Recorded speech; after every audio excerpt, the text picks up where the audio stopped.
What's going on, everyone? This is the David Green Show. I'm your host, David Green. I would have started the show way earlier, but I couldn't think of a name. Today, we're going to be pulling back the curtain and sharing stories, details, and insights into the crazy world of real estate business and investing. In today's podcast, we get into why you're not getting what you're asking for in life, what percentage of your portfolio should be held in stocks, how to scale a portfolio with low money down, what I think about North Carolina, and why people follow me into the bathroom. All that and more. Today's show is one of my favorite formats, but I cannot make shows like this where we take questions from you, the listener base, and let you participate in the show unless I have the content from you to make it. So please head over to davidgreen24.com/ask and submit your questions there so we can make more shows like this in the future. Also, if you're listening to this on a podcast, please consider subscribing and share it with your friends so that I can keep this as ad-free as possible. This is Real Talk Real Estate, and this is our first question. Hey David, my name is Sam. I am a 26-year-old traveling physical therapist, and I wanted to know your thoughts on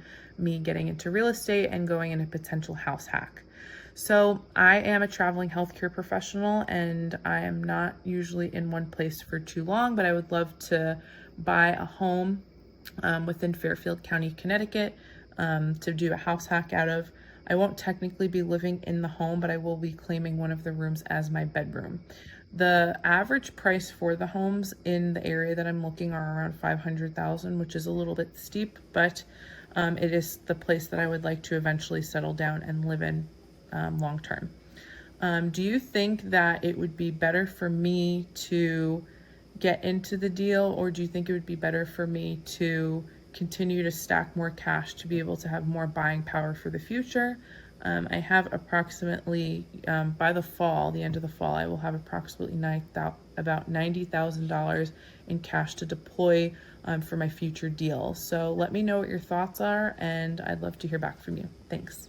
All right. Thanks, Sammy. Let's get into this thing. All right, a couple things to think about. Before we even consider buying property, I need you to think about if you understand how to run numbers and the fundamentals of real estate. It doesn't really matter how expensive the house is. It matters how expensive the payment is in relation to the income the property brings in. So let's run a little math here. If you buy a $500,000 house and you put 3% down, which we can do for you with the one brokerage with a conventional loan, at an interest rate of 6.5%, your principal and interest will be $3,066. Now you add some tax and some insurance onto that, I'd say you're probably going to be at $3,600, $3,700 a month. But what if you can rent out a room for $800 and you buy a 5-bedroom house? 800 times 4 bedrooms is $3,200, which means you're only coming out of pocket $500 to own the house if you live in one of the bedrooms. And when you move out and you're now getting $800 for that bedroom, you go from spending $500 a month to live there to cash flowing $300 a month. Now, you may say, but David, I can't find a 4-bedroom or a 5-bedroom house in that price range. But David, they don't rent for $800. But David, okay, well then don't buy that one. But this is the goal that you're looking for. You're trying to find the biggest $500,000 house you can get and figure out how many bedrooms you can get or how many you can make. Sometimes you can convert an office into a bedroom or a living room into 2 bedrooms or a den. Houses with big square footage have bedrooms that can be added. And that's your goal here. Now, as a traveling professional, you're actually in a great position at House Hack, Sam, because you can keep moving and keep getting new primary residence loans to buy these houses, and you don't have to put a lot down. Now, you can put a lot down. If you're more comfortable putting more money down, by all means, do it. But you don't have to. And this is a great way to scale a portfolio. It's probably my favorite way. You buy a new house hack every single year as you're bouncing from place to place. All those people that are complaining, but I can't save enough money. It's too expensive to scale a portfolio. I can't take the equity out of the house I already have because it's too expensive. You don't have to worry about any of that. But you are going to have to worry about being creative, Sam. That's the key for you. You're going to have to do this by getting houses with rent by the room potential.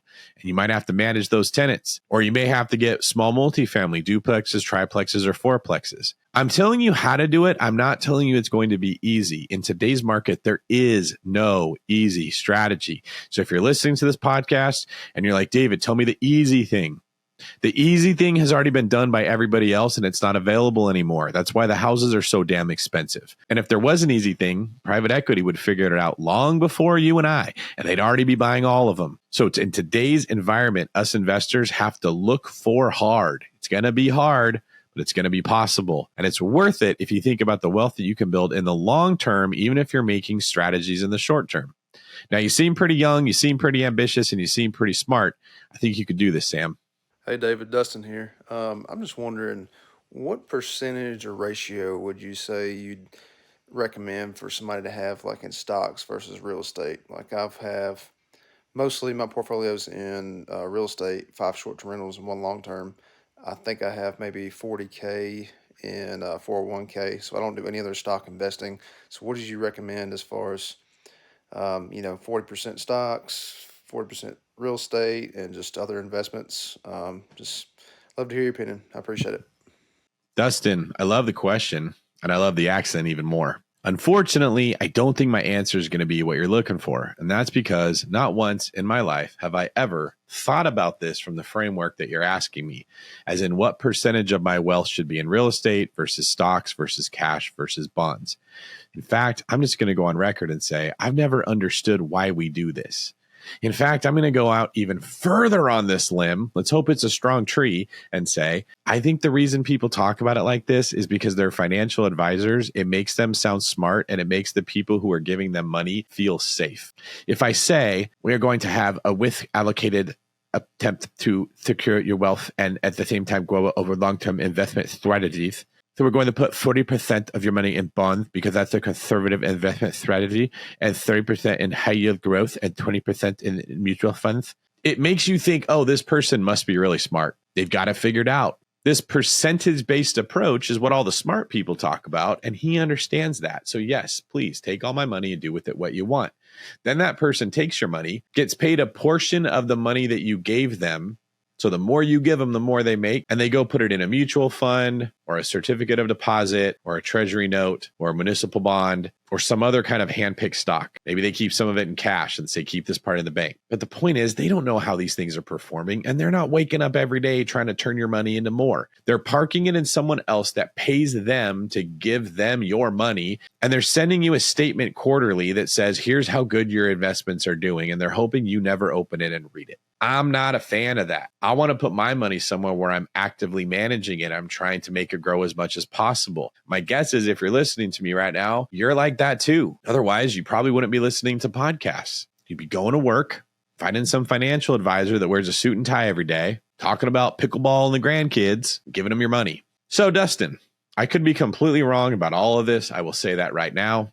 I've just never trusted the people that build wealth that way, and I don't know how successful they are. I'd rather that you said, I make X amount of money a month and I save Y. How much would I need to save in order to buy this kind of real estate? I like looking at it from that perspective more. When people get to the point where they say, David, I've invested a lot of money in real estate and I'm getting nervous. I say, great, let's make some more money and save it. How much would you have to have in the bank right now where you didn't feel nervous? And I make them give me a number. If I had $80,000, I'd feel good. Awesome. Let's make the plan to get to 80. You're at 20 right now. You need $60,000 more. If you could save $5,000 a month, that's $60,000 a year. Can you save $5,000 a month for a year? If the answer is yes, we put that plan into place. If the answer is no, I say, okay, do you need to make more or do you need to save more? Well, I'm not that good at saving money. Then let's put a budget together. Well, I don't make that much money. Well, let's sit down and talk about why. And folks, guess what the number one reason that most people don't make more money is? They're scared. They're insecure. They're comfortable in the job they have and they don't want to get a new one. Now, if you got small kids or if you're responsible for a family and you don't want to take on risk, I'm not here to judge you. I totally understand. But if that's not your motive and you just don't want to get uncomfortable, quit thinking you're going to get wealthy. Wouldn't you say the same thing to a person who said they want a better body, but they don't want to work out in a way that's uncomfortable? They want to do workouts that are comfortable for them. Works the same way here. So Dustin, you do not seem like the comfortable type. You seem like the uncomfortable type. I think you want to get after it. So once you've heard this, send me another video and let me know what you're thinking as far as how many properties you want to buy and how much money you think you can have in reserves. And let's approach it from that framework. Our next question comes from Christian Bonilla. Christian coming to me straight from the bed, sending the message into the podcast right before he falls asleep. That is a loyal fan. Hey, David. What are your thoughts on the North Carolina real estate market? And my second question is, currently live in California with very affordable rent. What are your thoughts on purchasing a real estate investment property out of state?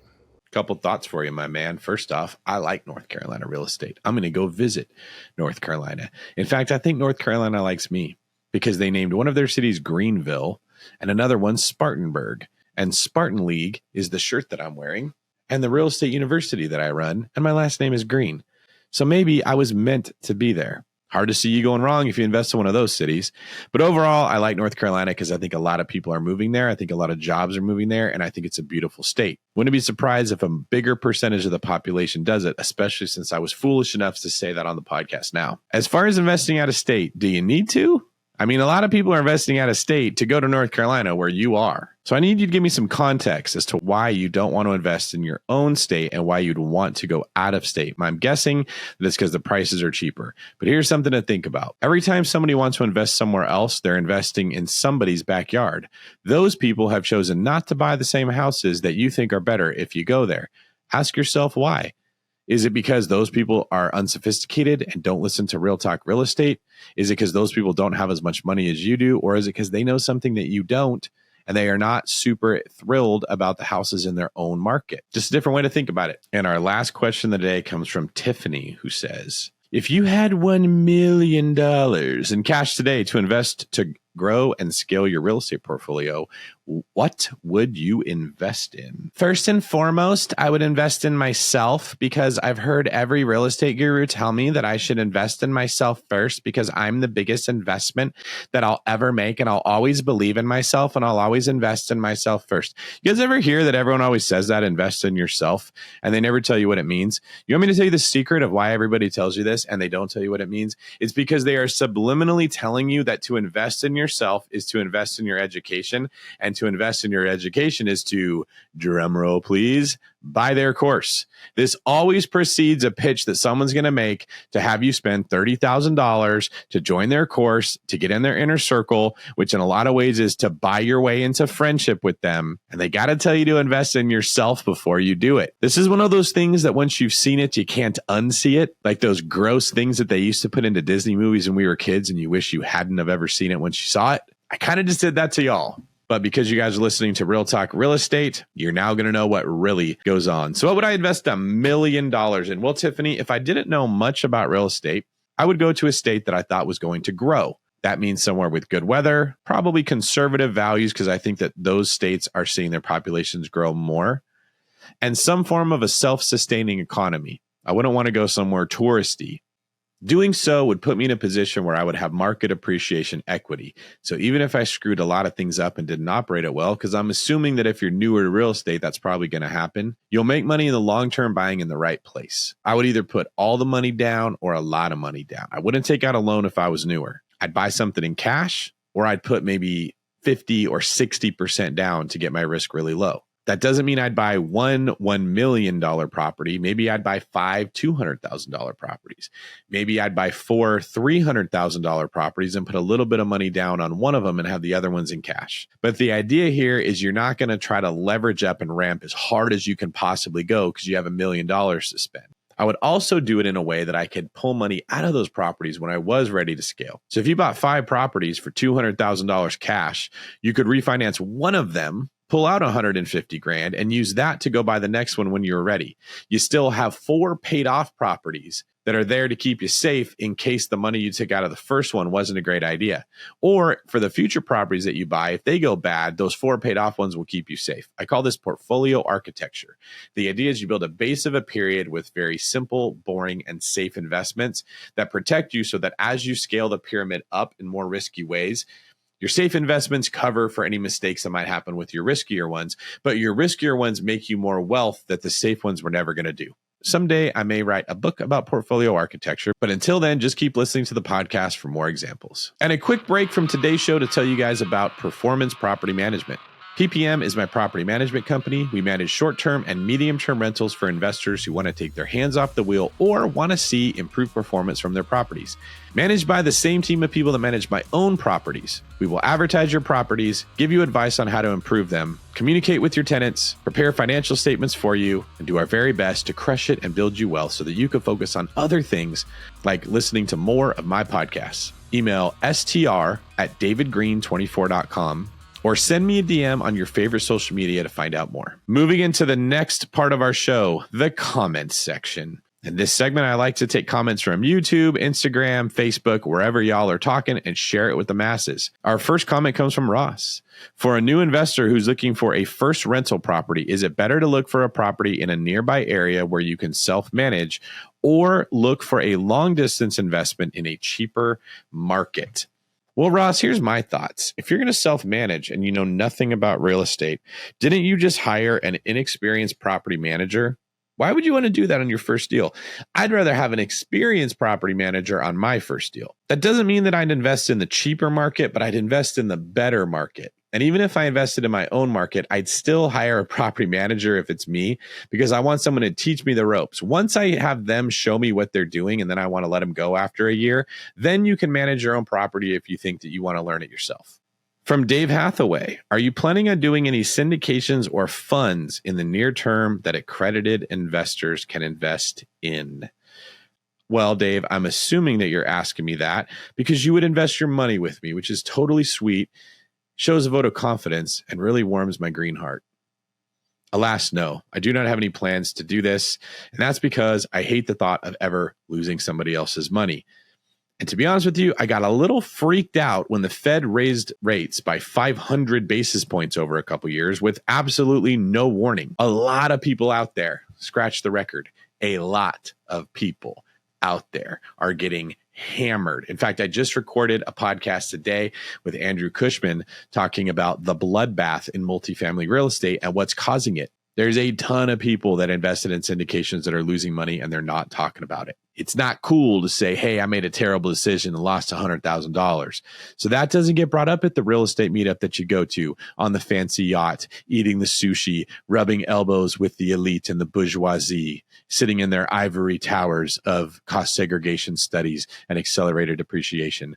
No, they're all wearing fancy clothes and drinking fancy wine and eating the finest meats and cheeses in all of the land, yet they're losing a lot of their cash. So occasionally I'll borrow money from people and I'll invest it myself and I just pay them on the debt. But no, I don't have any plans to open a syndication. Occasionally I do invest with Andrew, and when we find an apartment complex, we do open it up for investors to have a part of. If you guys are ever considering investing with me in that capacity, head to davidgreen24.com/invest and fill out the form. How many hours a week are you working? From Joe. Well, Joe, I've been single for a couple years now, so I don't have much to do other than go to the gym and work out, try to keep my personal relationships going, and work. So I wake up in the morning, I go work out unless I can't, or I slept in, or I'm not feeling well. And after I work out, I come to the office and I do meetings and I hire people and I look at performance of things and I record podcasts and I talk to people that need encouragement and I read and I do podcasts like this one and I look up information to share with the masses and I talk to Brandon Turner and tell him it's okay that he's so tall. It's not his fault that his head keeps getting sunburned because it's too close to the sun. And I hear the horror stories of all their people losing their money that reach out to me, that I keep their names quiet in confidence. And then at the end of the day, sometimes I go work out a second time. Sometimes I go get some food and then I go home, go to sleep and do it again. Now, depending on where I am in the world, sometimes that I travel and I'm what we call networking with other people. It's funny how everyone is talking about networking, but nobody ever really knows what that means. So if you want to book me to speak at one of your events, you can definitely do that. Just send me an email or reach out to me on social media because I do a lot of traveling to go speak at events. That's a lot of fun. And then when I'm in buying mode, sometimes I'll go look at properties and make offers on them and follow up on remodels and stuff like that. I'd say probably most weeks I'm working in the 50 to 60 hours. I mean, that's nothing for me, but that's where most of my time spent. Good question. Jeffrey Spiker says, it's great to see your transformation. I met you at BPCon 2019 in Nashville. You were very reserved back then and didn't want to talk to anyone. Ooh, we're going deep here. The spike from Jeffrey Spiker. He's actually right. I was much more reserved back then. And BPCon is wild. I had never in my life experienced true celebrity fandom like that. I remember pulling out my phone to try to send a message and being swarmed by people that I couldn't even talk. I remember going into the bathroom to get away from them and them following me. I remember going up to the urinal, sorry if this is TMI, and using it while people stood behind me continuing to tell me about their duplex. I remember going into the poop stall to try to get away from everyone so that I could answer my text message and having people talk to me through the door of the poop stall. Yes, folks, this is real. Now, if that's you and you ever did that, not here to shame you. I'm sure you just had a moment. It's okay. And yes, we love you all. However, it's a bit overwhelming, and that's probably what you could sense. I was probably curled up into my little ball, holding myself and trying to self-soothe from the massive amount of attention that I was getting. I remember talking to Brandon Turner about this and saying, bro, there's a line of people that will line up to talk to you. And then once you start talking to one, more people start lining up. And now you feel bad because if you leave before the other people have got there, you're a jerk. But then the longer you wait, the more people go. And then you're trapped and you can't get away. And not everyone knows, but I have plantar fasciitis, and it's really severe. It actually drove me out of law enforcement so bad. So if you ever see me standing there and shifting my weight back and forth or moving around, it's not that I'm practicing to be a boxer trying to dodge and weave. It's that my feet are killing me. Now, as always, the people I'm here to serve come before me. And I'll go out there and I'll talk until my voice is hoarse, and I'll stand until my feet are killing me. And I'll go to my hotel room at the end of the night and suck my thumb until I fall asleep trying to get through the pain. I'm not complaining about it because I love you all. Just know if you ever see me kind of quiet or shut down, it has nothing to do with you. I'm probably just worn out. So please don't take it personal. Also, I'll be in BPCon in Cancun this year if anybody else is planning on going. Come hit me up and spread the word about the podcast to all the other people that are there. In this segment of the show, all right, moving on to quick hitters. These are questions or statements that are made on social media that I come to share with you all. McKen says, the biggest profit that you've made from a property. I don't know. I haven't thought about this, actually. It's probably something I've held on to for a while. Here's an example. I was just talking to old Robbie Abasolo, Robilt, my old co-host from the Bigger Pockets podcast, and we bought a property in Scottsdale. Now, I handled the choosing the location, choosing the property, and negotiating the deal, and Rob handled the management of the asset after we bought it. Well, I picked a pretty good area, I picked a pretty good property, and I negotiated it really well. I'm going to be doing an episode in the future on negotiation strategies that you've never heard before. So make sure you're subscribed to the podcast so you get noticed when that comes out. Not only am I going to get into the nitty gritty of negotiating, I'm going to give you literal scripts, literal strategies that I use all the time. And then at the end, I'm going to go over case studies of properties that I have bought, what the seller said, what I said, why I said it, how I read the situation, what worked and what didn't work. And this property is one of the ones that I was going to talk about. So it's fresh on my mind. The property was in Northeast Scottsdale, maybe the best part of all of Scottsdale, on 5 acres of manicured desert landscaping. Now, 5 acres in Scottsdale are selling right now for more than $5 million, especially in that area. We bought the entire property for less than $3.5 million. I want to say it was around 3.3. I was going to do the research before I did the show. I'm shooting off the top of my head right now, but it should have sold for more than asking price. Why didn't it? Because other people couldn't get financing. And why couldn't they? Because they didn't use the one brokerage.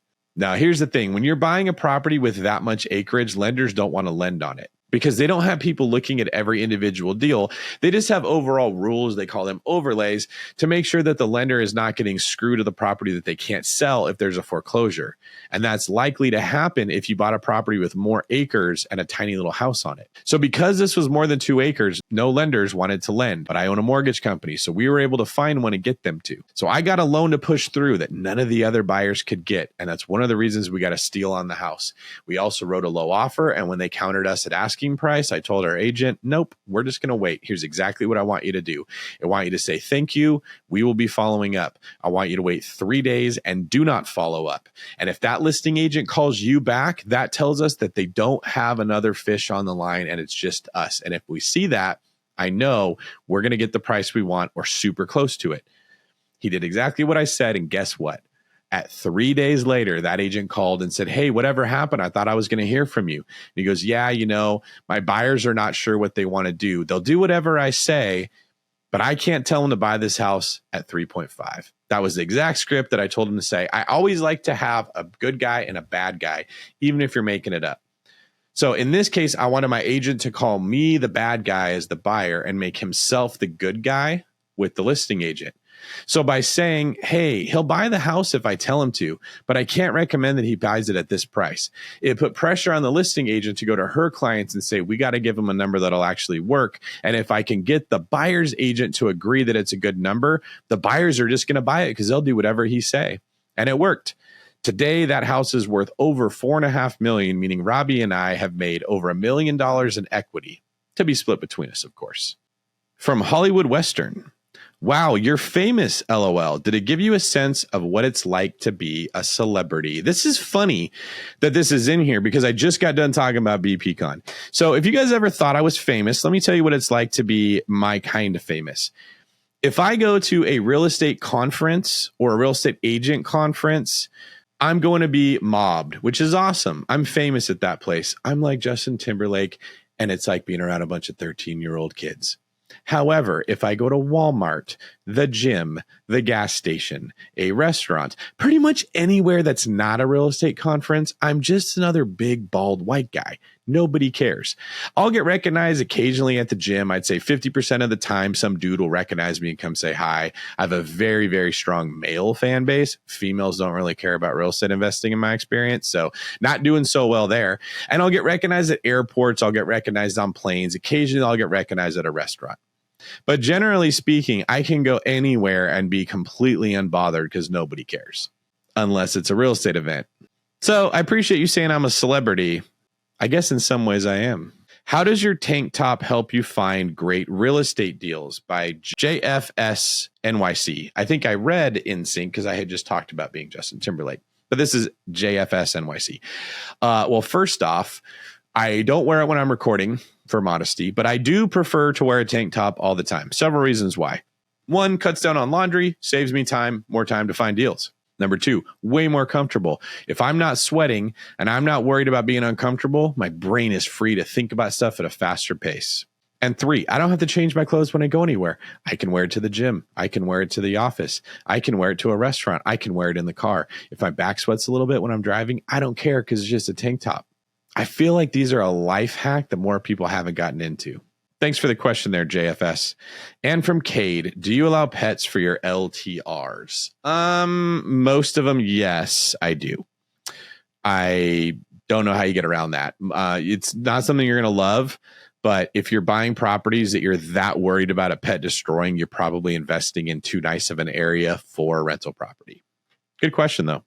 All right, moving on to the segment of the show we call Viral Clips of the Week. Let's check out some viral videos. Why does Chick-fil-A make more money in 6 days a week than most restaurants make in 7 days? I think about this guy named Truett Cathy. He went to the Ritz-Carlton one time, and at the Ritz-Carlton, he had this experience that blew him away. He walked into that hotel, and not only did they greet him with a smile, not only did they remember his name throughout the stay, they also picked up his clothes when he laid them on the floor in the hotel and left. They picked them up and hung them. And what he decided to do is he said, I'm going to take this experience and I'm going to apply it to restaurants. When you go to a fast food restaurant, what do you expect? You expect it to be not very clean. You expect it maybe to meet a grumpy cashier. What do you get at Chick-fil-A? You get a clean restaurant. You get a happy cashier. If you go in and you order, do you know they don't call you by the order number? They call you by your actual name. They don't put you in the line, make you go up to the order, make your order. No, they got people out there with iPads. Map out your buyer's journey and go from the moment I generate a lead to the moment I onboard them, to the moment I serve them. Where in my business am I doing the unexpected? Hey, I like this video, and here's what I like about it. He's saying you should be better. You should look at life like a competition, and you should try to win it. You should put more effort in, not less. Now, here's why I think this is especially relevant advice to our world of real estate investing, because so many people get sucked into this by gurus and bad teachers who tell you, hey, are you tired of trying hard at life? Well, I can fix that. Get into real estate investing and you can have it easy. And it's not like that. There is a disease that is running through our community of people that think, I don't want to work hard. I want to buy real estate so I can have it easy. And then they get into real estate investing and they find out it is really hard. In fact, it might be harder than the other place that they went. Nobody goes to work at Chick-fil-A and says, I want to work here because it's going to be easier than Burger King. It's probably harder than Burger King. But you know what? They get paid more and they learn more and they develop leaders over there that go on to be more successful in their next job. So if you're stuck in life and you don't like where you're at, ask yourself, have you been taking the easy choice every time when you could make the hard one? Here's how to make $1 million or more with very little effort. Whenever you go to a hotel, get a bunch of free soap instead of buying it from a store. This will save you on average $45 a month. Then if you invest that into the S&P 500, you're estimated to have over $1 million by retirement. Way to go. This kid has a huge head, which is probably where his huge brain comes from. And it's easy to make fun of him, but I think he's actually pretty smart for coming up with really ridiculous and clever ways of making his point. Also, I really like the song playing in the background of that. And I had my buddy Kyle Ranke look it up for me because I couldn't find it. It's called The Intro by X. Highly recommend listening to it. God will show you your vision, but never tell you how you're going to get there. And there's a reason why. Because your vision is a glimpse of your end. Between the end and where you are is called the plan. The plan is the process that takes you to your destination. God will tell you your end, like he showed Joseph. He showed Joseph the throne. He's sitting on the throne, ruling, feeding his brothers. That's the end. God showed you your end. He showed each one of you your end. Everybody got a dream. But he never tells you the plan. Why? Because if he ever told you the plan, you would tell him, forget the destination. Because the plan is to prepare you for the destination. Right. So he takes you through all these different changes to develop you. If Joseph knew that he had to go through a pit and prison to get to that throne, he'd tell God, forget the throne. That's right. So your plan is secret to God. Right now where you are may not be where you want to be, but it's a part of the plan. If you lost your house or you lost your spouse or a baby died, don't panic. It's all part of the process. God's working on character development, patience development, vision development. He's preparing you for what he has prepared for you. It's a good video. I want to share a thought that I had today, kind of on the same lines. If we believe God has a plan for us, and we agree that he can't tell us what that plan is because we wouldn't go along with it if we were told, it shows that we often have a bad attitude, which comes from bad expectations. If you're expecting the journey to be easy and it's not, you're usually upset. If you're expecting the journey to be difficult, but it's not as difficult as you thought, you're going to be happy. So having lower expectations is one of the best ways to be in a good attitude. Here's what my thought was. I was thinking about how many people are single right now and don't want to be, and their prayers are, God, please bring me the right person for me. And I was watching videos of these women that were talking about how they're waiting for the right guy for them. They're waiting for God to bring them the right guy. Now, of course, it could be men saying the same thing. I'm sure there's guys out there that are praying, God, bring me the perfect wife. I want her to be a smoking hot Victoria's Secret model, but who's super humble and modest and who only loves me and gets turned on by my GameStop collection and my ranking on World of Warcraft. Now, in his head, this guy thinks there's a girl out there that's perfect for me. But ladies, if you're listening to this, the guy I just described, is he your perfect guy?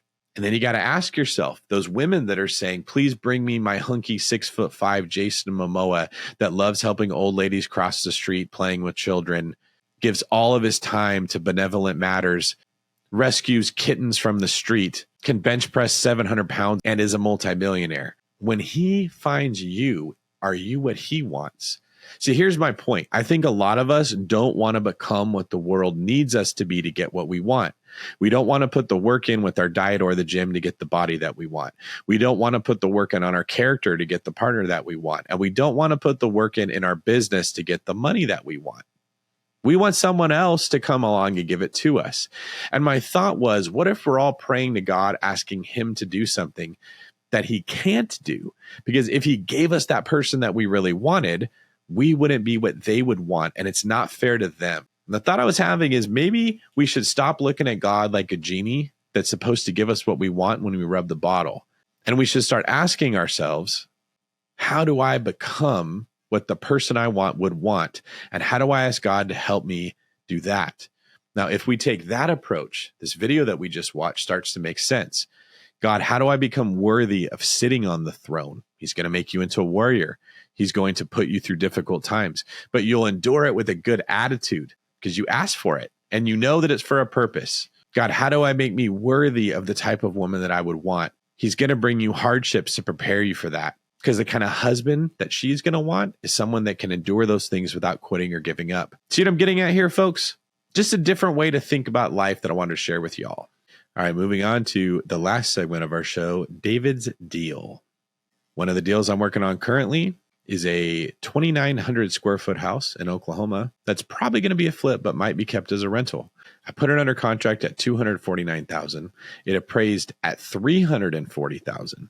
but it needs some work. I'm wondering if the appraisal came in a little high, actually. But hey, it's almost $100,000 of equity right off the bat. I got it from an agent who's also a wholesaler, and it's going to need new paint, probably some new flooring, and some bathroom remodels. If the rehab budget looks like it's going to be too big, I'll probably keep it as a rental. And if it looks like it's not, I'll probably flip it. If I end up closing on this thing, because it's still in contract right now, you can expect a video in the future of what I did and how it worked out. All right, folks, that is our show for the day. We laughed, we cried, we talked in silly accents, and I even shared some deep thoughts about God. If you like these style of shows, please support the show. Go to davidgreen24.com/ask and submit your question, or tell your friends that they need to do so we can keep getting the content to make them. And if you're listening to this as a podcast on Spotify, Apple, or anywhere else, please go leave me a review and make sure you're subscribed.